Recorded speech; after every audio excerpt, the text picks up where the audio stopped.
Bismillahirrahmanirrahim. Kita kembali kepada artikel awal.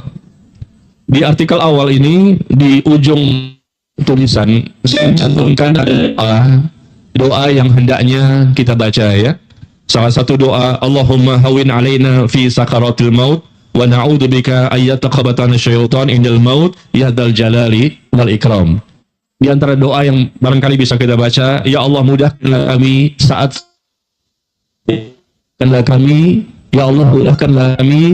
sakaratul maut, dan kami berlindung kepadamu ya Allah dari gangguan syaitan saat akan mati, karena syaitan pun akan berusaha menjadikan seseorang itu untuk matinya su'ul khotimah. Kita berlindung kepada Allah, dan ini doanya Rasul berdoa kepada Allah dengan doanya, wa a'udzubika ayyataqabarin syaitan indal maut, dan aku berlindung kepadamu ya Allah dari gangguan syaitan ketika akan mati. Kondisinya sudah sakaratul maut tapi tetap diganggu. Itu bisa terjadi dengan izin Allah, karena syaitan menginginkan agar manusia itu matinya kufur atau matinya sedang bermaksiat, dan bahkan terkadang ditalkinkan oleh orang lain, diajarkan untuk mengucapkan la ilaha illallah, orang tersebut tidak mampu untuk mengucapkannya. La ilaha illallah, jawabnya adalah skakster. Dan itu disebutkan oleh Al-Imam Ibnu Qayyim. Disebutkan talqin la ilaha illallah, tambahkan khamar kepadaku. La ilaha illallah, tidak bisa dia mengucapkan kalimat itu. Kenapa bisa seperti ini? Al-Imam Ibnu Jauzi rahimahullah mengatakan, barang siapa yang selama hidupnya tidak menjaga lisannya, selalu berbuat dosa dengan lisannya, maka dia akan sulit untuk bisa mengucapkan kalimat syahadat. Bagi orang yang selalu menjaga lisannya sepanjang hidupnya, lisan inilah tempat kita banyak sekali dosanya. Karena Rasul mengatakan, aktsarul khata' bani Adam fil lisani. Dosa yang paling banyak dilakukan oleh sebagian besar manusia di muka bumi adalah dosa pada lisan. Lisan ini menjadikan banyak dosa. Di antara semua dosa-dosa yang kita lakukan, tapi ada dosa yang paling banyak dilakukan oleh anggota tubuh kita, yaitu dosa lisan.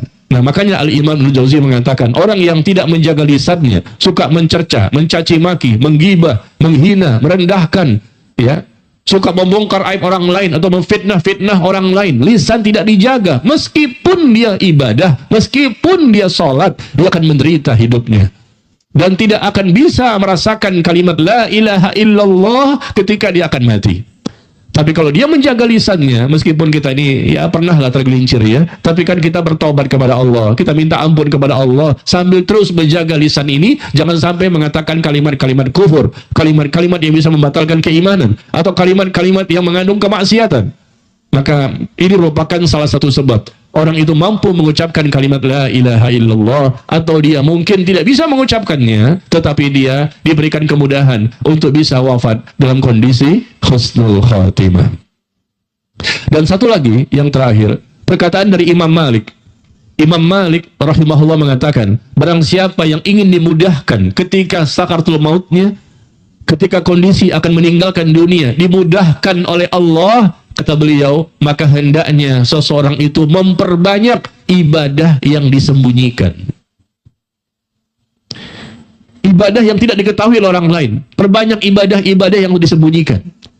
Ibadah kita terkadang diketahui sama orang lain, ditampakkan. Kita sholat berjamaah di masjid, barangkali kita melakukan ini dan itu, diketahui. Tapi perbanyak yang orang tidak tahu.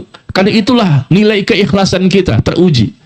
Dan ibadah-ibadah yang tersembunyikan ini lebih banyak dibandingkan yang terlihat. Maka kata Imam Malik, ibadah-ibadah yang disembunyikan ini, yang tidak diketahui sama orang lain, hanya Allah dan malaikat yang mengetahui. Maka ini peluang yang sangat besar, kata beliau, orang itu akan dimudahkan ketika sakaratul mautnya, dan dia akan mendapatkan husnul khatimah. Perbaiki akhlak kita, perbaiki hati kita, hati yang bersih, hati yang qalbun salim, hati yang menjadikan dia mudah untuk memaafkan kesalahan orang lain. Dia pun lapang dadanya, subhanallah, tidak ada hasad, iri, dengki, tidak ada dendam kepada orang lain. Hati yang bersih menjadikan seseorang dengan izin Allah mampu mendapatkan husnul khatimah. Subhanallah, banyak yang sudah terbukti.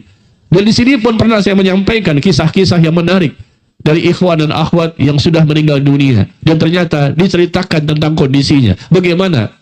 Contoh ya, saya ulang kembali, pernah saya ceritakan di sini insya Allah. Ada seorang ikhwan yang ngaji dengan saya di daerah Sunter, Jakarta Utara, dan istrinya meninggal dunia. Dan dia mengatakan, istri saya Pak Ustadz meninggal dunia dalam kondisi yang bagus sekali. Bagaimana? Ternyata istri saya meninggal dunia dalam kondisi mengucapkan Astaghfirullahalazim. Kemudian dia mengucapkan, ya Allah maafkan dosa-dosa kami, la ilaha illallah, kemudian mati. Astaghfirullah, ya Allah maafkan dosa-dosa kami, dan la ilaha illallah, kemudian meninggal dunia. Si suaminya menceritakan kondisi istrinya, langsung di pangkuan dia, istri itu mati dengan cara demikian. Astaghfirullah, maafkan dosa-dosa kami ya Allah, dan la ilaha illallah, kemudian dicabut nyawanya. Allah, alangkah indahnya. Dan si suami mengatakan, ibadah saya Pak Ustadz lebih banyak dibandingkan istri saya. Tapi kenapa istri saya bisa meninggal seperti ini? Dia bertanya kepada saya. Kalau secara ibadah sepertinya saya lebih banyak, karena suaminya tahu tentang kondisi istrinya. Istrinya ibadah juga, tapi kalau lebih banyak sebetulnya suaminya. Dan suaminya pun nggak tahu nanti bagaimana kematiannya. Tapi ini kenapa istri saya yang sebetulnya tidak seberapa banyak dibandingkan saya meninggal seperti ini? Dia bertanya kepada saya. Saya katakan, coba antum ceritakan kepada saya apa amalan yang dimiliki oleh istri antum yang sepertinya amal itu berharga sekali. Bukan masalah sholat barangkali, mungkin ada hal-hal yang lain. Kemudian dia ingat-ingat, ada Pak Ustadz. Mungkin itu kali ya. Apa itu? Dia, istri saya ini orang yang lapang dadanya. Mudah untuk memaafkan kesalahan manusia. Dia tidak punya hasad, iri, dengki sama orang lain. Lapang dadanya. Mungkin ini karena hatinya bersih. Akhirnya Allah pun jadikan dia mampu untuk bisa mengucapkan la ilaha illallah. Bahkan bukan itu saja. Sebelumnya mengucapkan astaghfirullah, ya Allah ampuni dosa-dosa kami, la ilaha illallah, meninggal. Hatinya bersih, bisa jadi saya katakan, karena suaminya mengatakan demikian. Dia mudah sekali untuk memaafkan kesalahan orang lain. Tidak ada hasad, iri, dengki di hatinya. Lapang dadanya. Dia tidak mau berlama-lama untuk membenci orang lain. Sudahlah, saya maafkan semuanya. Saya berharap Allah pun memaafkan saya karena saya memaafkan orang lain. Karena Allah mengatakan dalam Al-Quran, maafkan mereka, berlapang dadalah, wal ya'fu wal yasfahu, ala tuhibbun ayaghfirallahu lakum. Maafkan mereka, berlapang dadalah kalian. Tidakkah kalian ingin Allah memaafkan, mengampuni dosa-dosa kalian? Karena kalian memaafkan orang lain, karena maka itulah Allah pun memaafkan kesalahan kalian. Maka dia tidak mau berlama-lama, tidak ada dendam kesumat di hatinya. Hatinya bersih. Mungkin itu perkiraan dari suaminya. Saya katakan ya, mungkin itulah.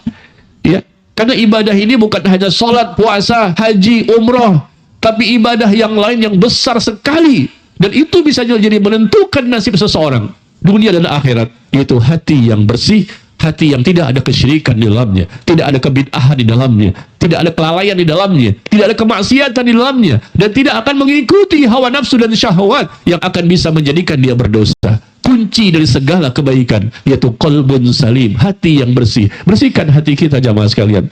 Karena orang bertakwa siapapun dia, orang yang soleh dan soleha siapapun dia bisa menjadi bertakwa, soleh dan soleha, diampuni dosa dan dinaikkan derajatnya di sisi Allah, pasti dengan sebab yang terbesar, yaitu hati yang bersih, yang pasti dia bertauhid dengan hati yang seperti itu. Pasti dia akan mengikuti sunnah, cara beragama yang benar, mengikuti Rasulullah Sallallahu Alaihi Wasallam. Yang pertama, Afwan Ustadz izin bertanya, bagaimana hukumnya orang muslim yang meninggal dengan cara gantung diri? Apakah masih bisa diampuni? Dia muslim, selama dia muslim, matinya sebagai muslim, maka bisa jadi Allah memberikan ampunan, bisa juga dia mendapatkan siksaan. Meninggal dengan cara gantung diri ini dosa besar. Tentunya peluang yang sangat besar dia mendapatkan siksa kubur. Dan Rasul tidak mau mensolatkan sahabat yang meninggal dunia dalam kondisi bunuh diri. Di zaman Rasul sudah ada sahabat yang bunuh diri. Meninggalnya muslim, dan dia perang, jihad fisabilillah. Tapi ketika berperang, berlumuran darah begitu banyak ya, bekas tusukan-tusukan pedang, tombak, segala macam, dan dia tidak kuat dengan sakitnya yang luar biasa karena darah berhamburan. Dia tidak mau menunggu sampai datang malaikat maut mencabut nyawa. Dia bunuh dirinya sendiri, dan itu tidak mengeluarkan pelakunya dari Islam. Tetap dia muslim, tapi Rasul tidak mau mensolatkan jenazah sahabat tersebut. Ini suatu kerugian yang luar biasa. Ya, jadi kalau gantung diri atau bunuh diri dengan cara apapun, maka mereka tetap kita katakan seorang muslim, ya, bukan menjadi kafir, tetapi dosa besar ini membuka peluang yang sangat besar dia mendapatkan siksa kubur. Yang kedua, apakah orang yang sedang sakaratul maut dapat melihat malaikat? Sudah saya sampaikan tadi, ya. Apakah orang yang sedang sakaratul maut bisa melihat malaikat? Sudah saya sampaikan tadi, mereka bisa melihat malaikat. Yang mengatakan bukan saya, tapi Allah tabaraka wa ta'ala di surah apa tadi? Al-Furqan ayat yang ke-22. Yauma yarawnal malaika la busyra yauma idzil lil mujrimin. Ingatlah pada hari ketika mereka melihat malaikat. Dan ayat ini kata Imam Ibnu Katsir berkaitan dengan proses sakaratul maut.